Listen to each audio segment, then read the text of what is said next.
News টাইমে আপনাদের সকলকে স্বাগত। আপনাদের সঙ্গে রয়েছে আমি স্বপ্না। শুরু করছি আজকের প্রাইম টাইম। ভোটার তালিকার বিতর্কে এবার নয়া আবহ, নয়া পদক্ষেপ। ভোটার তালিকার বিতর্কের আবহে এবার নয়া পদক্ষেপ। এবার স্বতন্ত্র হবে রাজ্যের সিইও দফতর। রাজ্যের মুখ্য নির্বাচনী কমিশনের আধিকারিকের দফতর স্বাধীন দফতর হিসেবে ঘোষণার নির্দেশ। নবান্নে জাতীয় নির্বাচন কমিশনের চিঠি। নবান্নের সূত্র যেটা জানা গিয়েছে, নবান্নে জাতীয় নির্বাচন কমিশনের চিঠি, মুখ্য সচিবের কাছে চিঠি নির্বাচন কমিশনের। স্বাধীনভাবে সংশোধনী পরিচালনায় বাধা থাকবে না, এমনটাই খবর নির্বাচন কমিশন সূত্রের। বর্তমানে এটি রাজ্যের স্বরাষ্ট্র দফতরের অধীন। ভোটার তালিকা বিতর্কের আবহে নয়া পদক্ষেপ। এবার স্বতন্ত্র হবে রাজ্যের সিইও দফতর। রাজ্যের মুখ্য নির্বাচনী আধিকারিকদের দফতর স্বাধীন দফতর হিসেবে ঘোষণার নির্দেশ। নবান্নে জাতীয় নির্বাচন কমিশনের চিঠি। নবান্ন সূত্রের খবর, মুখ্য সচিবের কাছে চিঠি নির্বাচন কমিশনের। স্বাধীনভাবে সংশোধনী পরিচালনায় বাধা থাকবে না, এমনটাই খবর নির্বাচন কমিশন সূত্রের।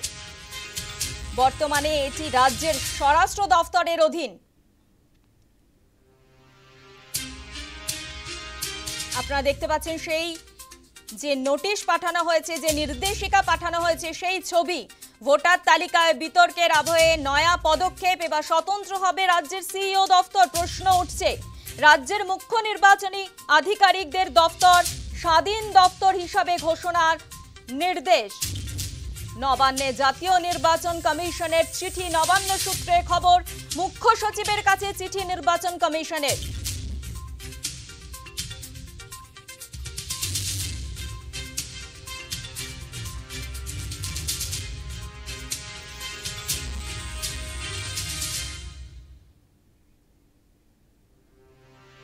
আসন্ন নির্বাচনের কাজ মসৃণভাবে করার জন্যই এই সিদ্ধান্ত। অর্থাৎ সামনেই নির্বাচন, সেই নির্বাচনের কাজ যাতে মসৃণভাবে করা যায়, সেই কারণেই এই সিদ্ধান্ত।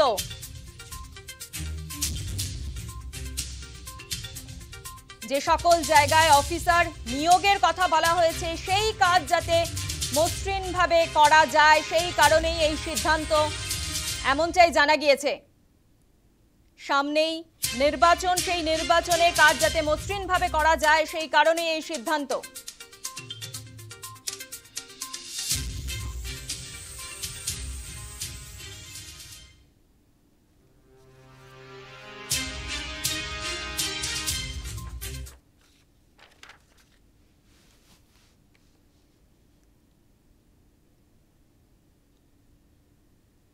আপনারা জানেন যে জগদীপ ধনকর যে উপরাষ্ট্রপতির পদ থেকে ইস্তফা দিয়েছেন এবং সেই ইস্তফা গ্রহণ করেছেন রাষ্ট্রপতি। এবার সেই ইস্তফা গ্রহণ করেছেন রাষ্ট্রপতি এবং সেই নিয়ে কিন্তু সংসদ উত্তাল হয়। সোমবার পদত্যাগ উপরাষ্ট্রপতি জগদীপ ধনকরের স্বাস্থ্যের কারণে পদত্যাগ বলে উল্লেখ করা হয়েছে। ইস্তফা গ্রহণ হতেই হট্টগোল রাজ্যসভায়।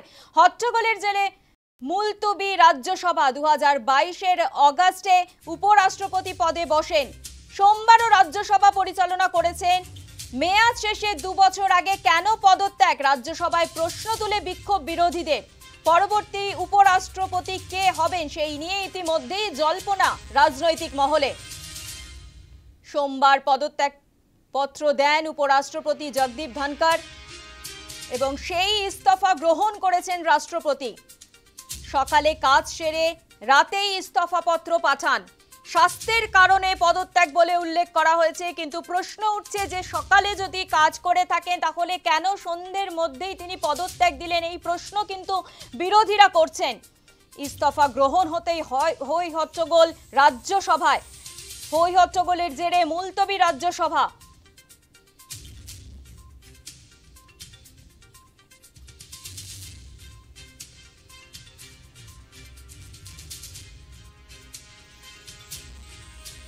মেয়াদ শেষের 2 বছর আগে কেন পদত্যাগ, এই নিয়ে কিন্তু বিরোধীরা প্রশ্ন তুলেছেন। রাজনৈতিক মহলে ইতিমধ্যেই জল্পনার তৈরি হয়েছে। রাজ্যসভায় প্রশ্ন তুলেছেন বিরোধীরা। রাজ্যসভায় প্রশ্ন তুলে বিক্ষোভ বিরোধীদের। পরবর্তী উপরাষ্ট্রপতিকে এই নিয়েই কিন্তু ইতিমধ্যেই জল্পনা তৈরি হয়েছে।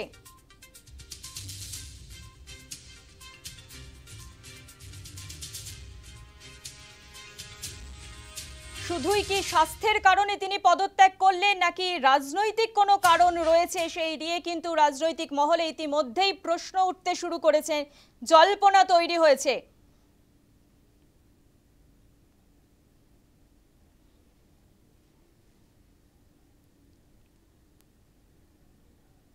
জগদীপ ধনকরের এই ইস্তফা নিয়ে এক্স হ্যান্ডেলে পোস্ট করেছেন নরেন্দ্র মোদী, প্রধানমন্ত্রী নরেন্দ্র মোদী। তিনি বলেছেন অনেক দেশ সেবার সুযোগ পেয়েছেন। এক্স হ্যান্ডেলে ইঙ্গিতপূর্ণ পোস্ট প্রধানমন্ত্রীর।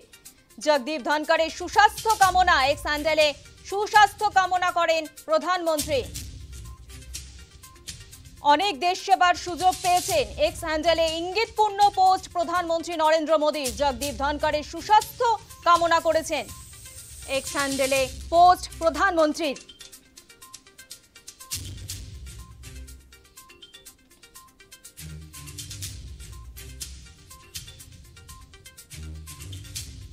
বিতর্ক আরো এক ধাপ বাড়িয়ে মমতা বন্দ্যোপাধ্যায় তিনি পোস্ট করেছেন ধনকরের স্বাস্থ্য ঠিক আছে বলে মনে হয়। তাৎপর্যপূর্ণ পোস্ট করেন মুখ্যমন্ত্রী মমতা বন্দ্যোপাধ্যায়।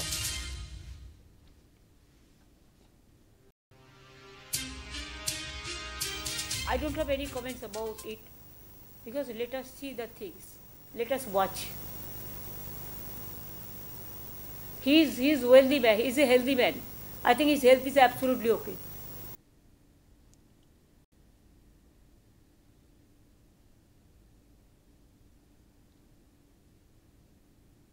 আপনারা জানেন যে পশ্চিমবঙ্গের রাজ্যপাল ছিলেন জগদীপ ধনকর এবং সেই সময় সরকারের সঙ্গে বারংবার তার সংঘর্ষ হয়, বারংবার বিতর্কের সৃষ্টি হয় এবং তারপরেই মেয়াদ শেষের 2 বছর আগেই ধনকরের এই পদত্যাগ কি শুধুই স্বাস্থ্য নাকি এর পিছনে অন্য কোনো রাজনৈতিক সমীকরণ আছে, এই প্রশ্ন কিন্তু উঠছে।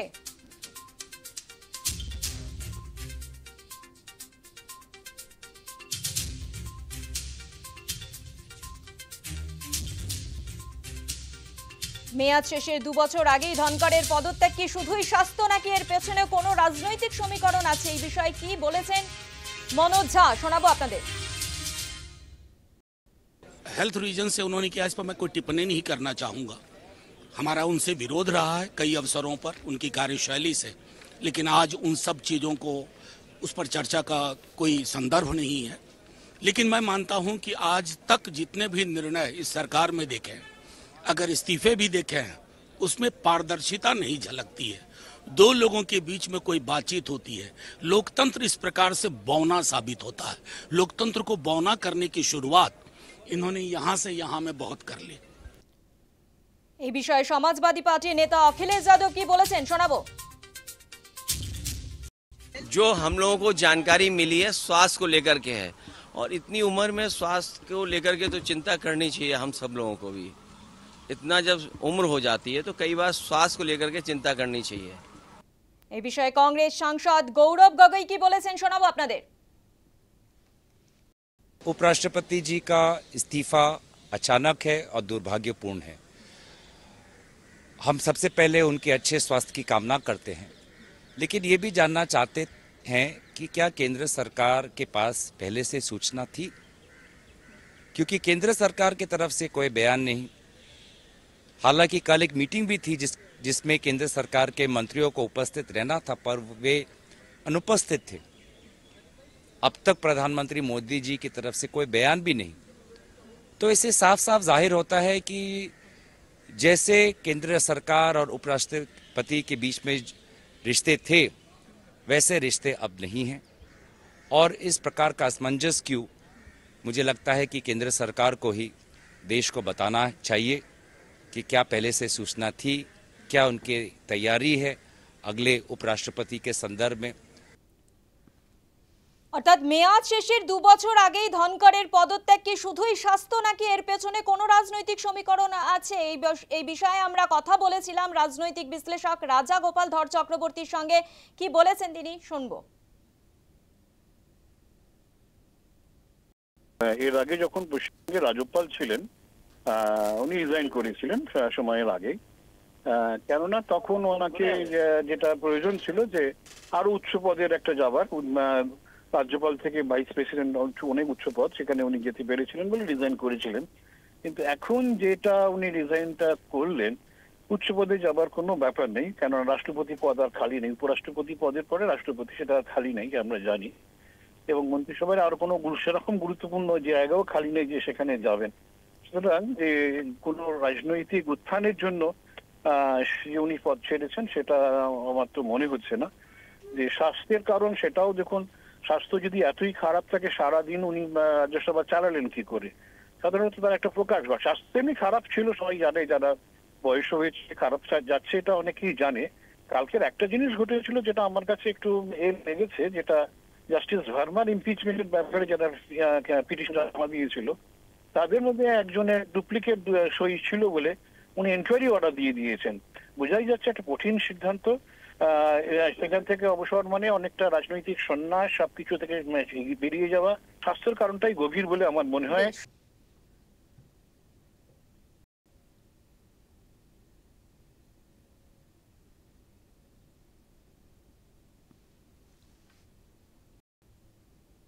বিজেপি কর্মী অভিজিৎ সরকারের খুনের ঘটনায় এবার রিপোর্ট তলব করলো সিবিআই এর কাছে। রিপোর্ট তলব করা হলো এই খবর নিয়ে ফিরছি একটা বিরতির পর। বিজেপি কর্মী অভিজিৎ সরকারের খুনের ঘটনায় এবার সিবিআই এর কাছে রিপোর্ট তলব করলো কলকাতা হাইকোর্ট। আগামী শুক্রবার অর্থাৎ 4 দিনের মধ্যে সিবিআই কে রিপোর্ট দিতে হবে জানিয়েছেন বিচারপতি শুভ্রা ঘোষ। ফোন লাইনে রয়েছে আমাদের প্রতিনিধি মৌমিতা মিত্র। মৌমিতা, সিবিআই এর কাছে এবার 4 দিনের মধ্যে রিপোর্ট চাইলো কলকাতা হাইকোর্ট। মৌমিতা, দেখো, একেবারে 2021 সালে কাকুরগাছিতে যে বিজেপি কর্মী অভিজিৎ সরকারকে যে খুনের ঘটনা ঘটেছিল সেই ঘটনা তদন্ত করছে সিবিআই, এবং ইতিমধ্যে 4 জনকে জেল হেফাজতের নির্দেশ দেওয়া হয়েছে। তার মধ্যে রয়েছে তৎকালীন তদন্তকারী আধিকারিক ইনভেস্টিগেটিং অফিসার রত্না সরকার এবং হোমগার্ড দীপঙ্কর দেবনাথ। সেক্ষেত্রে নিম্ন আদালত যে রায় দিয়েছিল যে 31শে জুলাই পর্যন্ত তাদেরকে জেল হেফাজতের নির্দেশ দেওয়া হয়, সেই রায়কে চ্যালেঞ্জ করে এই 2 পুলিশ কর্মী তারা কলকাতা হাইকোর্টের দ্বারস্থ হন, এবং সেক্ষেত্রে জামিনের যে আবেদন করা হয়েছিল সেই শুনানিতেই বিচারপতি শুভ্রা ঘোষ সিবিআই এর কাছে রিপোর্ট তলব করার কথা বলেছেন। একেবারে 4 দিনের মধ্যে অর্থাৎ আগামী শুক্রবারের মধ্যে এই রিপোর্ট দেওয়ার কথা বলা হয়েছে। মূলত তদন্তের কি অগ্রগতি ঘটেছে এবং যাদেরকে এক্ষেত্রে অভিযুক্ত হিসেবে বলা হচ্ছে, যাদেরকে দোষী সাব্যস্ত করা হয়েছে, তাদের বিরুদ্ধে ঠিক কি কি অভিযোগ সেই বিষয়ে রিপোর্ট দিতে বলা হয়েছে হাইকোর্টকে। যদিও সিবিআই এর তরফ থেকে 1 সপ্তাহের সময় চাওয়া হয়েছিল, কিন্তু বিচারপতি শুভ্রা ঘোষের স্পষ্ট নির্দেশ যে শুক্রবারের মধ্যেই সেই রিপোর্ট কলকাতা হাইকোর্টে জমা দিতে হবে, এবং এই যে জামিনের আবেদন করা হয়েছে 2 পুলিশ কর্মীর তরফ থেকে, সেই জামিনের আর্জির শুনানিও হবে আগামী শুক্রবার। ধন্যবাদ মৌমিতা।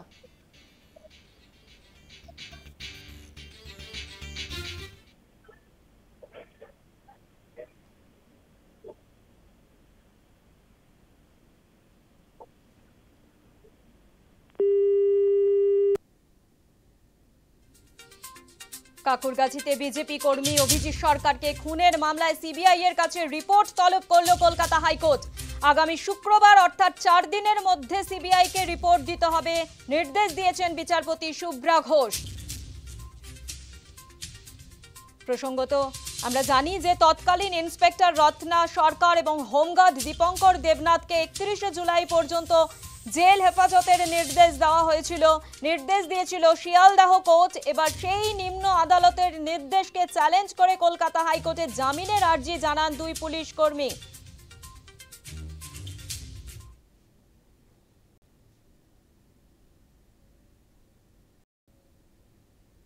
সোমবার রাতে এক ছাত্রের অস্বাভাবিক মৃত্যু ঘিরে উত্তেজনা খড়গপুর আইআইটিতে। মৃত ছাত্র চন্দ্রদীপ পাওয়ার ইলেকট্রিক্যাল ইঞ্জিনিয়ারের ছাত্র। মৃত ছাত্রের শ্বাসনালীতে ওষুধ আটকে গিয়ে মৃত্যু বলে প্রাথমিকভাবে জানা গিয়েছে।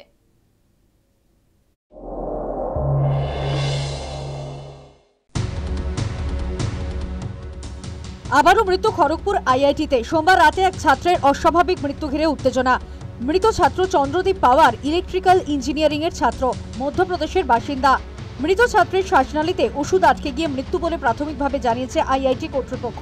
খড়গপুর আইআইটি সূত্রে খবর, চন্দ্রদীপ নেহেরু হলের D408 নম্বরের ঘরে থাকতো। বেশ কয়েকদিন ধরেই জ্বর সর্দি কাশিতে ভুগছিল। রাতে খাওয়ার পরে চিকিৎসকের প্রেসক্রাইব করা ওষুধ খান ওই পড়ুয়া। গলায় ওষুধ আটকে শ্বাসকষ্ট শুরু হয় তার। এরপরেই দ্রুত তাকে আইআইটি খড়গপুরের BC রায় হাসপাতালে নিয়ে যাওয়া হয়। সেখানে CPRও দেওয়া হয় তাকে, তবে শেষ রক্ষা হয়নি। সোমবার রাত 11:30 নাগাদ মৃত্যু হয় ওই পড়ুয়ার। রাতেই কলেজ কর্তৃপক্ষের তরফে পরিবারকে খবর দেওয়া হয়। ময়নাতদন্তের পর জানা যাবে মৃত্যুর আসল কারণ। কর্তৃপক্ষের তরফে এখনো কোনো বিবৃতি দেওয়া হয়নি। ঘটনায় স্বাভাবিকভাবেই কলেজের নিরাপত্তা এবং চিকিৎসা ব্যবস্থা নিয়ে প্রশ্ন উঠতে শুরু করেছে। গত শুক্রবার খড়গপুর আইআইটিতে মেকানিক্যাল ইঞ্জিনিয়ারিং এর ৪র্থ বর্ষের ছাত্র রিতম মঞ্জরের অস্বাভাবিক মৃত্যু হয়েছিল। মাত্র 4 দিনের ব্যবধানে ফের দুর্ঘটনায় শোকস্তব্ধ খড়গপুর আইআইটি। এই নিয়ে চলতি বছরের 7 মাসেই 5 জন পড়ুয়ার মৃত্যু হলো ওই ক্যাম্পাসে। এই মৃত্যুর খবর আসার আগেই আইআইটি খড়গপুরে একের পর এক পড়ুয়া মৃত্যুর ঘটনায় স্বতঃপ্রণোদিত পদক্ষেপ করে সুপ্রিম কোর্ট। কলেজে পরপর দুর্ঘটনায় দ্রুততা পুলিশকে জানানো হয়েছিল কিনা তা জানতে চেয়েছেন বিচারপতি জেবি পারদিওয়ালা ও বিচারপতি আর মহাদেবনের বেঞ্চ। কি হচ্ছে ওই শিক্ষা প্রতিষ্ঠানে তা নিয়ে বিস্ময় প্রকাশ করে শীর্ষ আদালত। News time. 2026-এর নির্বাচনের আগে নতুন প্রকল্প সরকারের আমাদের পাড়া আমাদের সমাধান জানিয়েছেন মুখ্যমন্ত্রী মমতা বন্দ্যোপাধ্যায়। এই খবর নিয়েই ফিরছি একটা বিরতির পর। সামনেই 2026-এর নির্বাচন এবং সেই নির্বাচনের আগে নয়া প্রকল্প সরকারের এলাকা ভিত্তিক প্রকল্পের কাজ শুরু করবে সরকার। এর ফলে উন্নতি হবে এলাকার ছোটখাটো সমস্যার সমাধান হবে। সমস্যার কথা শুনবেন সরকারি অফিসাররা। 3টি বুথ অঞ্চল নিয়ে এক একটি এলাকা স্বচ্ছতা বজায় রেখে কাজ হবে। এক একটি এলাকার জন্য 10 লক্ষ টাকা বরাদ্দ হবে। সরকারের মোট 8,000 কোটি টাকা খরচ হবে। পঞ্চায়েত পুরসভার কাজ যেমন চলছে চলবে জানিয়েছেন মুখ্যমন্ত্রী মমতা বন্দ্যোপাধ্যায়। তিনি ঠিক কি বলেছেন শোনাবো আপনাদের।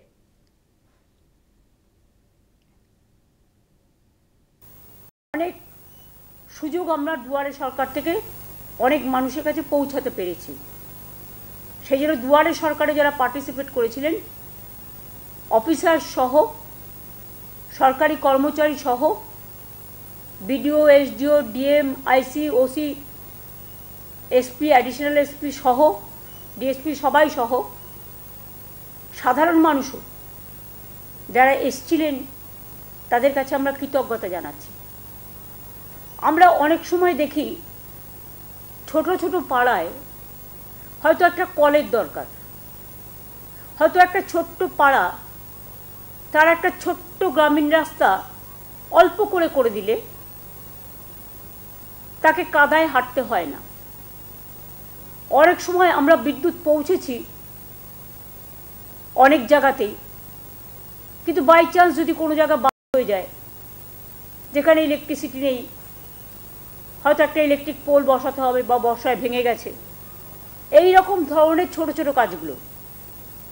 ধরুন একটা আইসিডিএস সেন্টারের বাড়ি ভেঙে পড়েছে, তার ছাদটা করে দিতে হবে। ধরুন একটা স্কুলের ছাদটা দিয়ে জল পড়ছে, ওই ছাদটা করে দিতে হবে। পুরো স্কুল বিল্ডিং নয়, ছাদটা। এই রকম ছোট ছোট কাজের জন্য আমরা একটা প্রোগ্রাম নিয়েছি গভর্নমেন্টের, আমাদের পাড়া আমাদের সমাধান। এক্ষেত্রে সিস্টেমটা হচ্ছে আমাদের সরকারি প্রকল্পে অনেক মানুষ অংশ নিয়েছেন। এবার মানুষের প্রকল্পে আমাদের সরকার পথে নামছেন। যদিও এটা খুব ছোট্ট প্রোগ্রাম, কিন্তু যদি বিস্তৃতি দেখেন তাহলে এর বিস্তৃতি খুব ব্যাপক। মাননীয় প্রধানমন্ত্রীজি বারবার বলেছেন আত্মনির্ভরশীলতার কথা, কিন্তু কার্যক্ষেত্রে কিছু হয়নি। করতে হয় টোটালটাই স্টেটকে। আমরা এখানে কি করছি, আমরা যেটা আমাদের পাড়া আমাদের সমাধান, সারা দেশে এইরকম উদ্যোগ এই প্রথম। এখানে মানুষ নিজেদের বুথে, ওই ব্রিজ নয় বা স্কুল নয় বা বড় বড় প্রোগ্রাম নয়, সেগুলো যেমন ডিপার্টমেন্ট করে ডিপার্টমেন্ট করবে, এটা এক্সট্রা প্রোগ্রাম। পাটনা গুলিকাণ্ডে বড়সড় ব্রেকথ্রু, আরও 3 অভিযুক্ত পুলিশের জালে। এই খবর নিয়ে ফিরছি একটা বিরতির পর। যে খবরের দিকে আমরা নজর রেখেছিলাম, পাটনা গুলিকাণ্ডে এবার বড়সড় ব্রেকথ্রু পুলিশের হাতে। আরও 3 অভিযুক্ত, আনন্দপুরের গেস্ট হাউসের বিরুদ্ধে মামলাও রুজু করা হয়েছে। পাটনা গুলিকাণ্ডে বড়সড় ব্রেকথ্রু, পুলিশের জালে আরও 3 অভিযুক্ত, আনন্দপুরের গেস্ট হাউসের বিরুদ্ধে মামলাও রুজু করা হয়েছে। গেস্ট হাউসের বিরুদ্ধে ইতিমধ্যেই জামিনযোগ্য মামলা রুজু করা হয়েছে। এই বিষয়ে আরো বিস্তারিত জানবো, সরাসরি রয়েছে আমাদের প্রতিনিধি মৌমিতা মিত্র।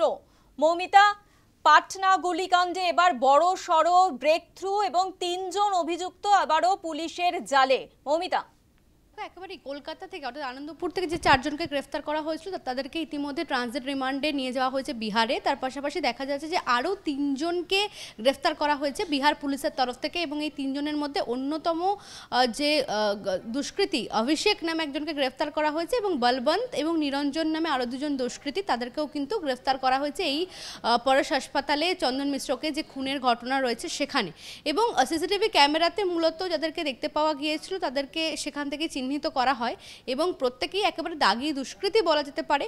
বিহার এসটিএফ এবং স্থানীয় থানার যারা তদন্তকারী আধিকারিকরা রয়েছেন প্রত্যেকেই মিলেই একেবারে এনকাউন্টারে এই 3 অভিযুক্তকে গ্রেফতার করা হয়েছে। তার মধ্যে বলবন্ত এবং নিরঞ্জন দুজনেরই গুলি লাগে, তারা গুলিবিদ্ধ হন এনকাউন্টার চলাকালীন। এবং বলা যেতে পারে যে এই ঘটনা তো গত 17 জুলাই পাটনার যে ঘটনা, সেই ঘটনায় আরও 3 জন পুলিশের জালে তারা ধরা পড়েছেন, তাদেরকে ইতিমধ্যে পাকড়াও করা হয়েছে এবং ইতিমধ্যে হেফাজতে নিয়ে জিজ্ঞাসাবাদ শুরু হয়েছে।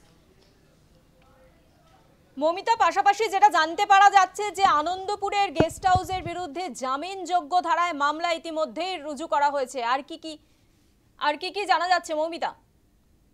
যে গ্রিন এজ রিজেন্সি যে গেস্ট হাউস, সেখানে দেখা যাচ্ছে যে এই গেস্ট হাউস কিন্তু অনেক ক্ষেত্রেই প্রয়োজনীয় নির্দেশিকা বা নিয়ম কানুন তারা কিন্তু মানত না। অর্থাৎ যে সমস্ত ব্যক্তিরা যারা ঘর ভাড়া নিতেন বা যারা এখানে এসে উঠতেন, অনেক ক্ষেত্রেই যে প্রয়োজনীয় তাদের যে ভোটার আইডেন্টিটি কার্ড বা যে সমস্ত কাগজপত্র জমা নেওয়ার কথা রুম দেওয়ার ক্ষেত্রে, সেই নিয়ম কিন্তু মানা হতো না। এবং গত শুক্রবার যারা এই হোটেলে যারা উঠেছিলেন তাদের মধ্যে থেকে অনেকজনেরই কিন্তু প্রয়োজনীয় কাগজপত্র হোটেল কর্তৃপক্ষ তারা দেখাতে পারেনি। এবং এই গেস্ট হাউস যেহেতু আনন্দপুর থানা থেকে একেবারে 280 মিটারের দূরত্বে, সেক্ষেত্রে যে নিয়ম রয়েছে ঘর ভাড়া দেওয়ার ক্ষেত্রে যে নিয়ম রয়েছে সেই নিয়ম মানা হয়নি বলেই সরকারি নির্দেশকে অমান্য করার অভিযোগে জামিনযোগ্য ধারায় মামলা রুজু হয়েছে এই হোটেল কর্তৃপক্ষের বিরুদ্ধে। 220B ধারায় মামলা রুজু করা হয়েছে। এবং কোথাও গিয়ে এই যে দুষ্কৃতীরা তারা হোটেলে আশ্রয় নিচ্ছে, গা ঢাকা দিচ্ছে, এবং সেখানে হোটেলের তরফ থেকে হোটেল কর্তৃপক্ষের তরফ থেকেও নথিপত্র সেগুলোকে যাচাই করা হচ্ছে না, সেগুলো খতিয়ে দেখা হচ্ছে না, না দেখেই ঘর ভাড়া দিয়ে দেওয়া হচ্ছে। এবং ভিন রাজ্য থেকে কেউ যদি হোটেল ভাড়া নেন তাদের তথ্য স্থানীয় থানাকে জানাতে হয়, যে নিয়ম রয়েছে সেই নিয়ম মানা হয়নি আনন্দপুরের এই গ্রিন এজ রিজেন্সি সেই হোটেলের তরফে। এবং যে কারণে আনন্দপুর থানার পুলিশ তারা কিন্তু এবার পদক্ষেপ করেছেন হোটেল কর্তৃপক্ষের বিরুদ্ধে। এবং যেহেতু দুষ্কৃতীদেরকে এই হোটেল থেকেই গ্রেফতার করা হয়েছিল, তৌসিফ, মনীষু খান সহ আরও যে 4 জন গ্রেফতার হয়েছিলেন, সেই কারণে এই গ্রিন এজ রিজেন্সি হোটেল কর্তৃপক্ষের বিরুদ্ধে আনন্দপুর থানা জামিনযোগ্য ধারায় তারা কিন্তু মামলা রুজু করেছেন। মৌমিতা, এক্ষেত্রেই একটা প্রশ্ন উঠে আসছে যে পাটনায় এত বড় একটা কাণ্ড ঘটে গেল, যেখানে হাসপাতালে ঢুকে গিয়ে হত্যা করা হলো, এত গুলি চালানোর, এবং এই দুষ্কৃতীরা রীতিমতো সেফ বলে মনে করেছেন পশ্চিমবঙ্গ এবং সেখানে এসেই লুকিয়েছেন। তাহলে পশ্চিমবাংলার যে সিকিউরিটি তা নিয়ে তো প্রশ্ন উঠছে। দেখো, অবশ্যই তাই। এবং বিভিন্ন সময় যেটা দেখা যায়, পার্ক স্ট্রিট হতে পারে বা আনন্দপুর হতে পারে, নিউ টাউনের সাপুরজির যে হোটেলের নাম, যে আবাসনের নাম উঠে এসেছিল সুখবৃষ্টি, কোথাও গিয়ে থাকার ক্ষেত্রে অর্থাৎ ঘর ভাড়া নেওয়ার ক্ষেত্রে বা আস্তানা তৈরি করার ক্ষেত্রে যে নিয়ম কানুন রয়েছে, যে পর্যাপ্ত নজরদারির প্রয়োজন, সেটা কিন্তু হচ্ছে না। যে কারণে ভিন রাজ্যের দুষ্কৃতীরা তারা কোথাও গিয়ে বাংলাকে টার্গেট করছে বা শহর কলকাতাকে টার্গেট করছে, কারণ তাদের কোথাও গিয়ে মনে হচ্ছে যে এখানে গা ঢাকা দেওয়া বা আত্মগোপন করা অনেকটাই সহজ। কারণ অনেক ক্ষেত্রেই যে নিয়ম রয়েছে, যে পরিচয়পত্র যে খতিয়ে দেখার যে নিয়ম রয়েছে, সেগুলোকে মানা হচ্ছে না। খুব সহজেই তারা ঘর ভাড়া পেয়ে যাচ্ছেন, রুম পেয়ে যাচ্ছেন, এবং সেখানে তারা অনেক সময় দেখা যায় যে অনেক সময় ভুয়ো বিভিন্ন পরিচয়পত্রকে হাতিয়ার করেও তারা কিন্তু রুম ভাড়া নেন বা সেখানে লুকিয়ে থাকেন। এবং সেখানে অবশ্যই এই প্রশ্নটা উঠছে যে বাংলাকে কি তাহলে সেফ করিডোর হিসেবে ব্যবহার করা হচ্ছে? কারণ কলকাতাকে বা বাংলাকে কেনই বা দুষ্কৃতীরা বারবার করে বেছে নিচ্ছেন বা সেখানে এসে আত্মগোপন করছেন?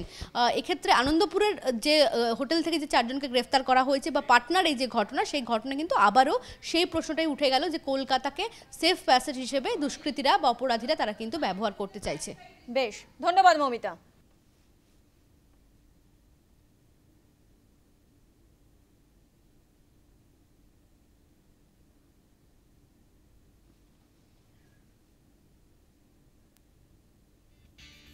পরবর্তী খবর নিয়ে ফিরছি একটা বিরতির পর। ফের বিস্ফোরণে ভেঙে গেল বাড়ি। তৃণমূল নেতার বাড়িতে বিস্ফোরণে ভেঙে গেল বাড়ি। তৃণমূল নেতার বাড়িতে বিস্ফোরণ, চাঞ্চল্য মুর্শিদাবাদের হরিহর পাড়ায়। কাইম শেখের বাড়িতে বিস্ফোরণ, শৌচালয়ে বোমা গুলি মজুদ ছিল, এমনটাই প্রাথমিক অনুমান পুলিশের। ফের বিস্ফোরণে ভেঙে গেল বাড়ি। তৃণমূল নেতার বাড়িতেই বিস্ফোরণ, চাঞ্চল্য মুর্শিদাবাদের হরিহর পাড়ায়। কাইম শেখের বাড়িতে বিস্ফোরণ। ফোন লাইনে রয়েছে আমাদের প্রতিনিধি মোহাম্মদ রফি। তৃণমূল নেতার বাড়িতেই বিস্ফোরণ, কোথা থেকে এলো এই বোমা গুলি, কি জানা যাচ্ছে? দেখো, যেটুকু জানা যাচ্ছে পুলিশ সূত্রে যে ওখানে যে কায়েম শেখ তার বাড়ির যে বাথরুম, সেই বাথরুমে সেখানে বোমাগুলো মজুদ ছিল এবং যারা স্থানীয় বাসিন্দা তারা জানাচ্ছে যে কায়েম শেখকে কেউ মারার উদ্দেশ্যে সেই বোম ওখানে রেখেছিল এবং সেই বোমাগুলি আজকে বিস্ফোরণ হয় এবং সেই বিস্ফোরণে তার বাড়ির যে বাথরুম, সেই বাথরুম পুরো ভেঙে উড়ে যায়, তার ছাদ উড়ে যায়। এইরকম একটা পরিস্থিতি এবং পরিস্থিতিতে রীতিমতো আতঙ্ক ছড়িয়ে পড়ে। এই যে কায়েম শেখ, সে তৃণমূল নেতা নয়, ও সামান্য তৃণমূল কর্মী হিসেবেই গ্রামে পরিচিত ছিল এবং এই যা স্থানীয় সূত্রে যেটুকু জানা যাচ্ছে যে সেই কায়েম শেখকে কেউ বা কারা মারার উদ্দেশ্যে তার বাড়ির বাথরুম, সেই বাথরুমেই বোমাগুলি রেখেছিল এবং এখনো পর্যন্ত পুলিশ, হরিহরপাড়া থানার পুলিশ তদন্তে নেমে তারা তদন্ত শুরু করেছে। তবে এই এখনো পর্যন্ত এই বোমাগুলো কে বা কারা মজুত রেখেছিল সেই বিষয়ে এখনো স্পষ্ট হয়নি, তবে পুলিশ তদন্ত চালাচ্ছে। স্বপ্না, পুলিশের তরফ থেকে কি কিছু জানা যাচ্ছে রফি? পুলিশের তরফ থেকে এখনো পর্যন্ত এই ঘটনায় কেউ বা যারা ঘটিয়েছে বা এই ঘটনায় কাউকে এখনো পর্যন্ত পুলিশ স্পষ্ট করে কাউকে এখনো পর্যন্ত ধরতে পারেনি, তবুও এখন তদন্ত চালাচ্ছে।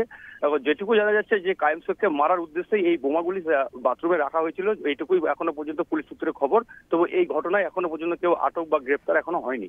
তবে পরিস্থিতি। ধন্যবাদ রফি। আর এই ঘটনায় স্থানীয় বাসিন্দারা তারা ঠিক কি বলেছেন শোনাবো আপনাদের।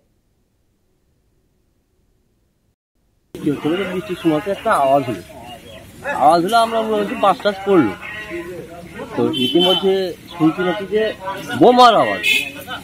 এখানে তো আমাদের এই যে কায়েম এমনি সাধারণ ছেলে, এমনি কোথাও কোনো কেউ বলতে পারে মাস্টার কি বলতে কোনো সমস্যা অনলাইন, কিন্তু এখন ও একটু পাখিতে ঘোরাঘুরি করে, এই হিসাবে বিরোধী লোক এসে বোমাটা মেরে গেল কি কে রেখে গেল, এই হিসাবে হয়তো বম ফেটতেও পারে, এরকম হতে পারে। কোন পার্টি করে যার বাড়িতে বোমা? তৃণমূল পার্টির কর্মী, মানে হিসাবে তৃণমূল পার্টিতে খাটাখাটি করে, তৃণমূল পার্টির কোনো নেতা ফেতা না। তাহলে বোমের আঘাতেই এটা হয়েছে? বোমের আঘাতই হয়েছে। বাড়িতে ওর বাবা মারা গেল কদিন হলো, এবার ওই টেনশনে ওরা আছে। এখন সেই হিসাবে বাড়িতে কেমন হয় সেই হিসাবে বিরোধী কোনো হয়তো পার্টি এসে বমটা মেরে গেল কি না, সেটা আমরা তখন পর্যন্ত বুঝতে পারি।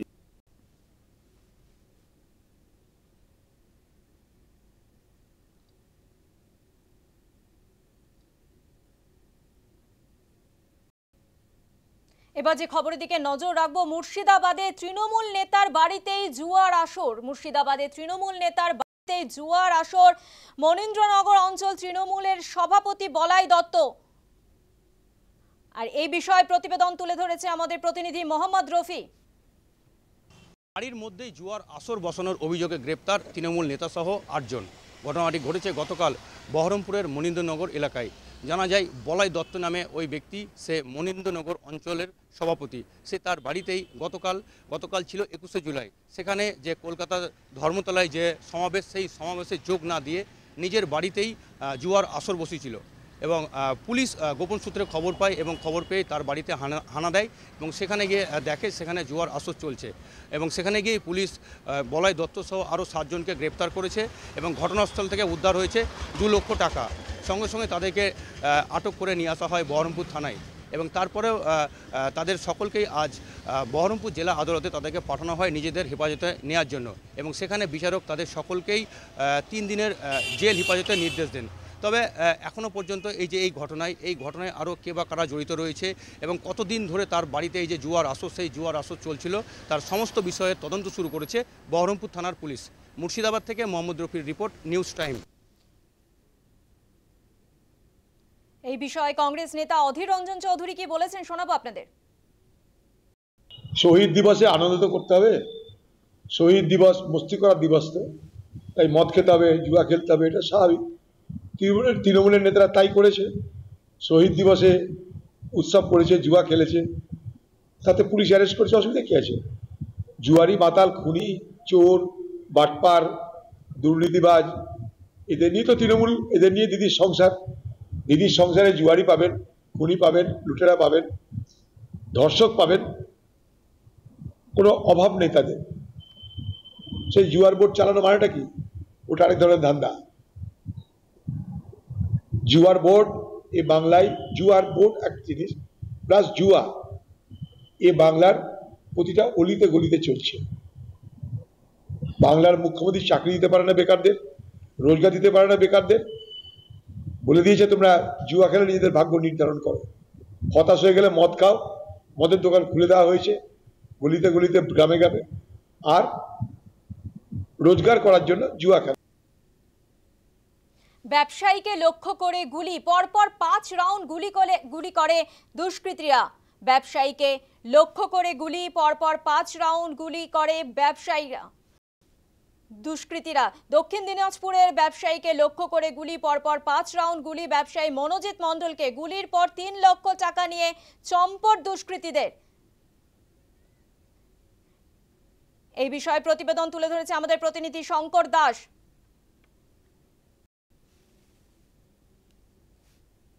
কে লক্ষ্য করে গুলি চালালো দুষ্কৃতিকারীরা। ঘটনাটি ঘটেছে দক্ষিণ দিনাজপুরের বংশিয়ারি থানা এলাকায়। সোমবার রাতে বংশিয়ারি থানা এলাকার অন্তর্গত রেল স্টেশন সংলগ্ন পাড়ার বাসিন্দা মনোজিৎ মণ্ডল নামে এক ব্যবসায়ী, সে গাজল থেকে তার ব্যবসার টাকা নিয়ে তিনি বাড়ি ফিরছিলেন এবং নিজের 4 চাকা গাড়ি করে তিনি যখন বাড়ি ফিরতে নিয়েছিলেন, তখন এই বংশিয়ারি কর্তিপাড়ার নিকট তাকে রাস্তায় 4 দুষ্কৃতী তার গাড়ি লক্ষ্য করে গুলি চালায় এবং সেই গুলিতে ব্যবসায়ী মনোজিৎ মণ্ডল সে জখম হন এবং তার বুকে এবং গলায় দুটো গুলি, সেই গলায় তিনি গুলিবিদ্ধ হন।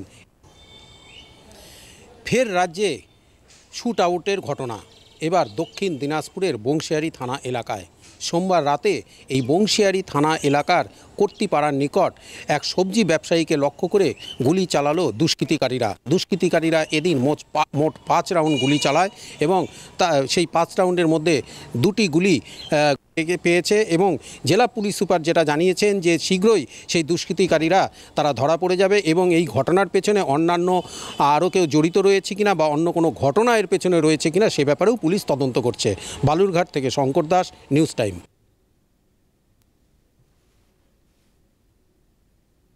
প্রাইম টাইম আজ এ পর্যন্তই। এরপর বিরতির পর দেখুন নিউজ এক্সপ্রেস, তারপর সন্ধ্যে 7টায় পম্পির সঙ্গে বেঙ্গল লাইন।